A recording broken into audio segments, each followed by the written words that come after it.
The greatest songwriter of tonight, who's not up for anything. No, I'm not up for anything. If I was, I usually lose. Bloody ASCAP, for God's sake! So, More Oscars. I only do Oscars or Emmys. I don't do the ASCAP Awards. 15. I'm at 15. 15? I lost 15. But it's a beautiful thing. But you've won how many friends? A lot of friends. Right. So would you trade 15 Oscars chances for all of the friends that you have here at ASCAP? Don't ask that. Kai, I'm handing it back to a proper interview. Here you go.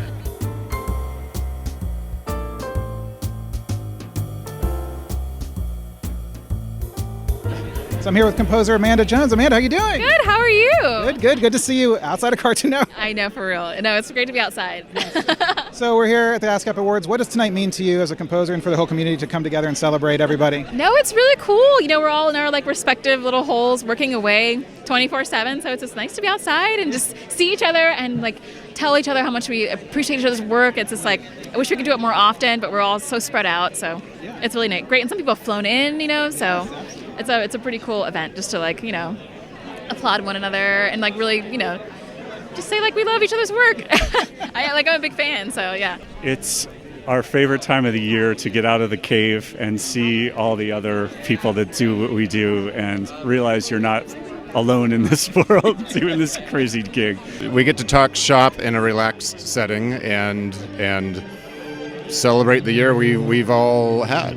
Well, the awards, it's a huge honor that I'm part of it, and a big thanks to Brian Tyler, obviously, that I got to co-compose the score with, and ASCAP means a ton for me. They're looking out for our rights, they're looking out for, so many things, so yeah, very grateful to be a part of it.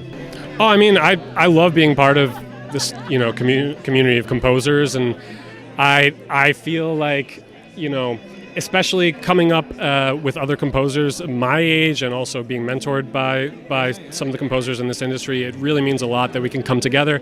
It's an industry that is so often kind of solitary, and when we can get together like this and kind of, I think just celebrate the fact that we can make a life doing this, which is amazing to me.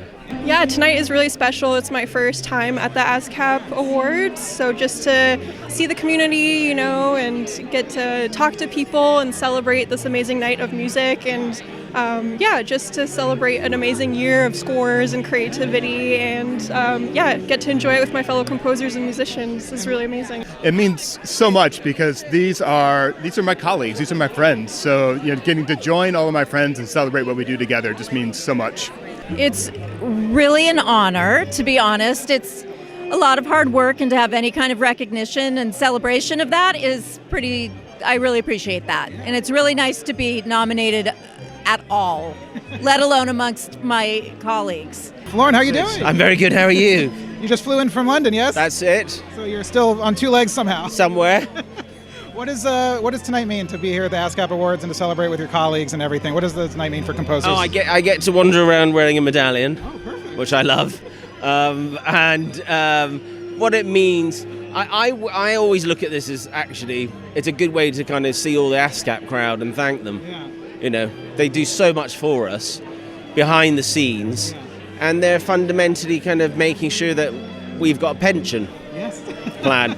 So that's the main thing, I think, is to kind of finally thank them. Even though they seem to be doing all the work running around, we should be getting them drinks, basically. But It's fantastic. I see how many of my idols, half of them, I would say, the other half, where they are. But and it's just great, and I feel like this new format is great.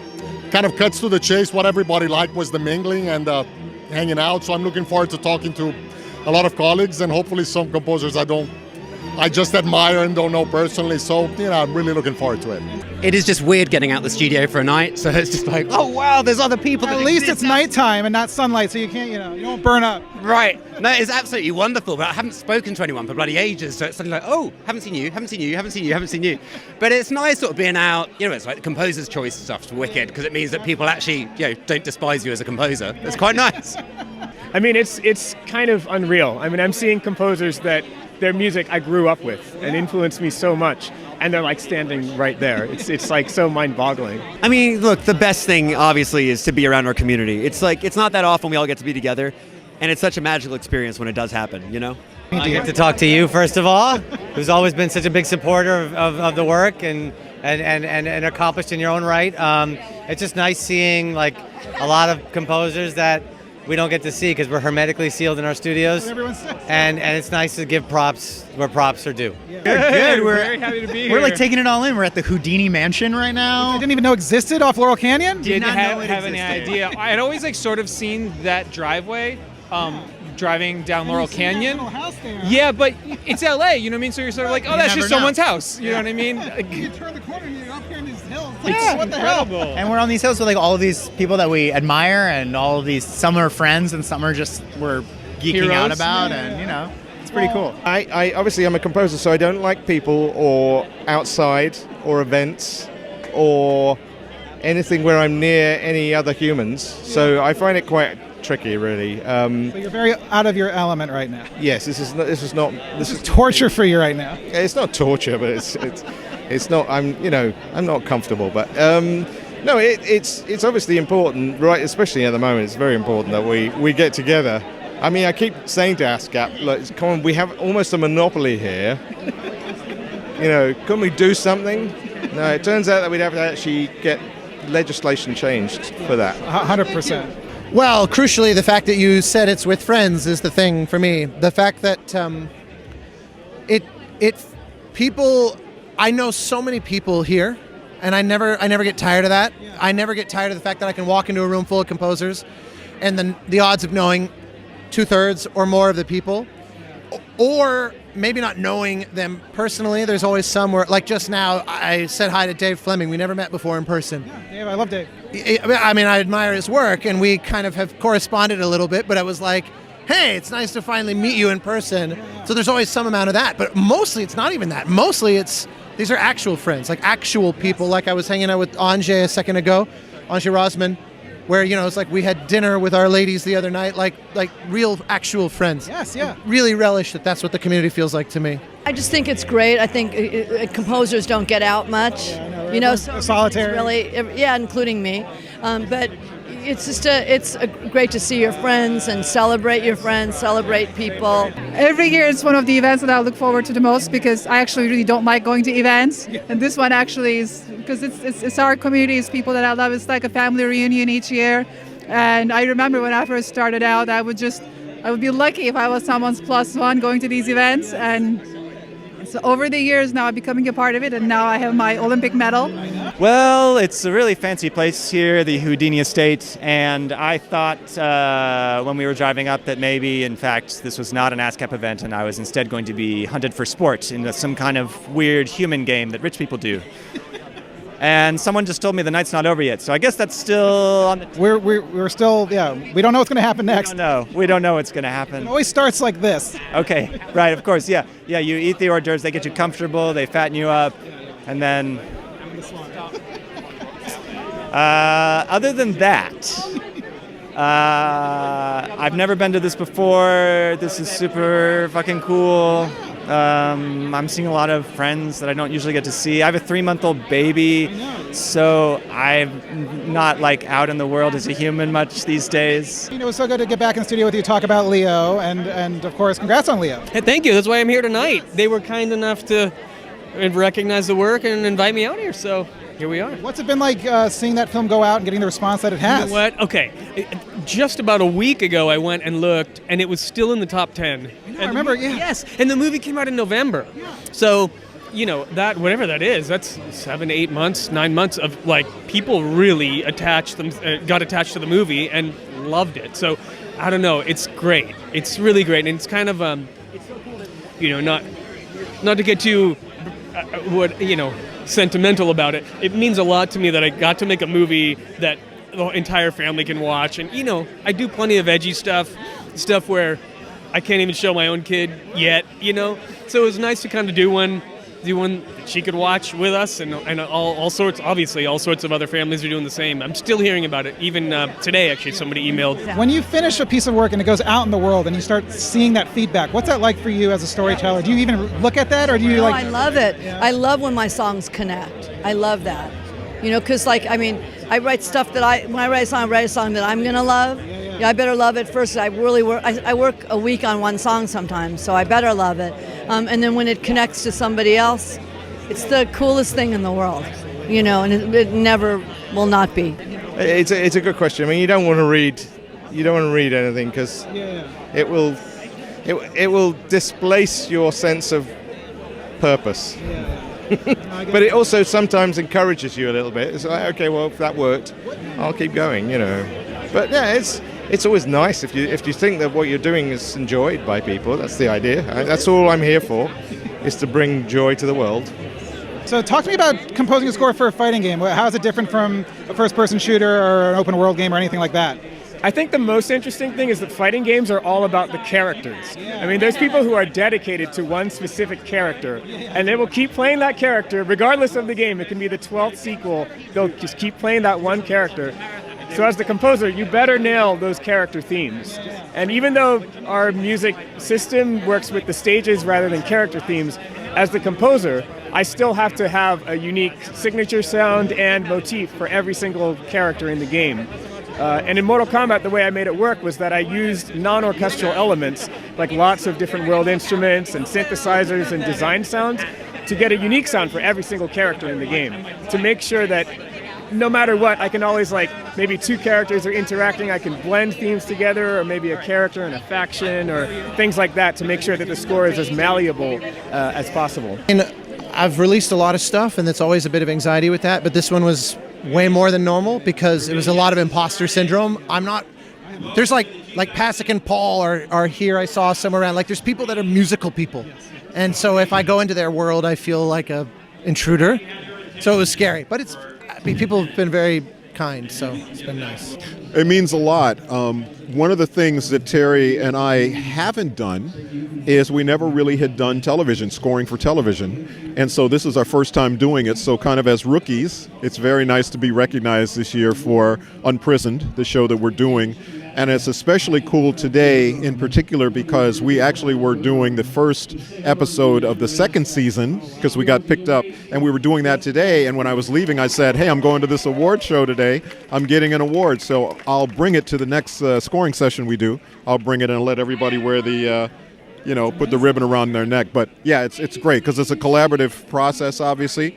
But it's very nice that our first time out, I guess we did okay. So, what's it like wrapping up something that you've been working on for so many years, especially a TV series? Is it creatively rewarding, but also bittersweet, or is it just all bitter? It's just I wanted to keep going. I mean, it's everything, and I mean, both these jobs meant the world to me, and everything comes to an end, but there were amazing things to be involved with, and I hope that I get to work with everybody who worked on both those things for the rest of my life. So congrats on Only Murders in the Building. Love the show so fucking much. It's such a great score. And thank you. What's it been like to take that show? It definitely kind of started a little bit more comedic, and now you guys are really pulling at heartstrings, getting to kind of darker things, and the themes are just beautiful. What's it been like to evolve that show over 3 seasons? Well, it's been sort of like a dream to be part of that project. It's incredibly creative. I feel like a filmmaker on the show, and to get that sort of respect and love and work with people like that is the best feeling in the world, and the themes are the show's ultimately about loneliness. It's about 3 disparate souls that are looking for friendship and love in their life and connections, and the comedy and the drama and the murder is ancillary. And so when you look at a show from that perspective, your themes can get deep, as you notice, so thank you. But I've got a wonderful set up with a great orchestra that plays on every album, every record album, every episode. I feel lucky to have live players playing the music. It makes, and you can feel it. You can hear the humanity in it because there's people putting their heart and soul into it. But what you did with the musical within the show, fantastic. Talk about writing a musical that is kind of diegetic within the world of that and the audiences. How's it different than... That's why I love an ASCAP event, because the questions are about writing diegetic music within the... but you get it. Well, first of all, we had the great pleasure of getting to sort of create our dream writer's room with a bunch of other musical theater collaborators that we love. Mark Shaman and Scott Whitman, Sarah Bareilles, Michael R. Jackson. So that was so fun to get to collaborate with them. And the incredible John Hoffman, who is the showrunner, really set out to bring musical theater to the world of Only Murders in the Building. And obviously, the character of Oliver Putnam, played by Marty Short, is a director and writer. So it really was organic, and we got to dream up the absurd musical that Oliver Putnam would get to or want to create, and we try to do our best to bring that to life this season. And the amazing thing was the John and the rest of the writers on the season really sort of made it their goal to make all these songs, of course, part of a musical, a legitimate Broadway musical, even though the premise of it was completely absurd, which was so fun to write, but also for all of the songs to sort of really have a resonance outside of the on-stage musical, to sort of reflect or refract the offstage lives of the characters in the show as well. So for us, that was such a treat and a fun challenge to write songs that existed inside the musical, but also resonated with Meryl Streep's character or Steve's character or whoever it might be, that the songs could exist on those dual levels, which was a real meal to enjoy and to sink our teeth into. I'm sure the shock value of entering that kind of John Williams-esque sound has worn off, and now you're really developing your own kind of footprint in there. What's it been like building out that world? Yeah, very much so. I mean, in the beginning, 15 years ago when I started working on Star Wars games, it was very much about kind of sticking close to the bone, so to speak, to the Williams sound. But over time, I've been able to sort of evolve my sound in that world. And, Jedi is a really good example of just really stretching out and doing new things and kind of stretching those boundaries and sort of stamping our own aesthetic on it, Stephen and I together. So it's been a lot of fun to be able to do that. So what was it like diving into that world, creating a narrative that speaks to younger audiences, but I'm sure has to engage everybody? Well, the goal with that film was not making a children's score at all. So it's very sophisticated in its approach and sort of like a Marvel movie score in a way. It was just pretty big. And also we wanted to, we had some of the Paw Patrol theme, but really creating a score that was beyond what was heard before. And it was wonderful. There's so much heart. There's the message that goes into those films, actually. And they're quite, I think, nice stories to follow, even for adults who have to endure these films like 75 times. So it's great. Do you know what's brilliant about The Pigeon Tunnel is the fact that it's Errol Morris, Academy Award winner, it's Philip Glass, Academy Award winner, and me. But it's but what's wonderful about it genuinely is the fact that John le Carré, Tinker Tailor Soldier Spy, novelist, absolutely incredible. It's his last interviews before he died. He hung around with Errol, they chatted around it. It becomes a kind of, Errol does vignettes and a kind of drama thing. And what's lovely is having it out there felt like a celebration of Errol's life at the peak of his career. You've got John le Carré basically at the end of his career, and the two of them celebrating each other's life. It's been absolutely wonderful, and people that reacted to it have just gone, wow, amazing. Peter Pan and Wendy came out last year, right? Otherwise I wouldn't be here. Yeah, it came out last year. I worked on it forever. It was really hard. I'm really happy with a lot of the music in the movie. David's the best collaborator in the world. I mean, so what's it been like to see the feedback to that series? I mean, the fan feedback, I mean, the response has been so immense, and to see that go out there and have the response that it has. I mean, it's very rare that something like that happens, especially when it can be so creative. It's been a real joy to work on. I work with a partner named Craig Wedren, and we just have the best time doing the weirdest stuff we can think of. And the fact that people are reacting to it the way that they have is just warms our hearts. It's really, really wonderful experience. So I was nominated in the Best Documentary category for The Last Repair Shop. It's a documentary about music and is a love letter to Los Angeles. It was a really special project to score because it's about music, and that's obviously very near and dear to my heart. So it was the most amazing project. It's been amazing working with Chris, and of course winning the Oscar, and that must have been a crazy night, and having a composer be your director as well. Yeah, it was honestly such an amazing process to work with Chris, because he's an amazing composer in his own right, but also is directing, and so it was really like a mini masterclass in scoring, because he made it a point to give me a lot of freedom and give me notes as a director rather than a composer, but he could still be very specific with his notes. So it was just the best process to have that back and forth with him and to collaborate on this, and I'm just so happy with how it turned out. Yeah. So what was it like entering the Scream franchise and getting to compose like a fun, great, the score is fantastic. You and Brian did a fantastic job. So what was it like just getting into that and trying to, did you try to reinvent the wheel? Did you try to pull from the kind of tropes? I'm curious. Yeah, well, Brian had done the 5th movie, so he'd come up with some amazing themes. So there was a huge foundation there to build on. And then for the 6th movie, the scale just became a little bigger. The location, the storyline. So we were just able to kind of take it to a grander level with choir and with big orchestral arrangements. It's very fun, very fun. Focusing on Mission Impossible, you've been in this world for a couple films now. Is it becoming more challenging to find ways to explore that genre, or are you finding new rewarding ways to they open up as you guys are continuing these amazing films? Oh, they're all, everything's challenging. I think you're blessed with a great theme, so that takes away the hard work. You've got that. It's like the last month I've been finishing Beverly Hills Cop, a great theme, and then Bad Boys, a great theme. So I'm going to have to learn how to write a theme at the moment. I'm forgetting what it's like. You have been. I love that you embrace these kind of classic themes we all grew up with. I was at your sessions for Beverly Hills Cop, and you embracing Harold's theme, you embrace Mark's theme with Bad Boys. A lot of composers tend to maybe shy away from that. I know. You just dive head in. What's the kind of approach for you? Because I'm a fan. Yeah, I know. We talked about that. and I just don't understand. I do know why they don't. Of course, ASCAP knows why too. ASCAP knows why. No, I want to hear the theme. And I think if I look at all the franchises, the first one may have been Terminator. Yeah. Maybe. It was our first video we ever did. And that was, and again, kind of, why don't you use that infamous dun dun dun dun dun? It's crazy. Just use it. No, I'm just honored to kind of hop on the train of this franchise that's already existed, this show that has this amazing fan base, and just kind of be a part of that Sonic universe that's iconic.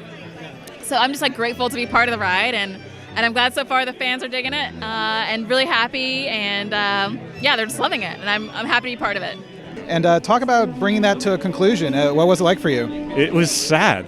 I teared up like someone died in tonight's episode, and it just reminded me of my dad a lot. So it's it's very family oriented. But the crazy thing is, since it hit Netflix, a whole new generation of people have found it, all these kids who have never watched it before. So it's a trip. It's ending and all these people have just found it. But that's life.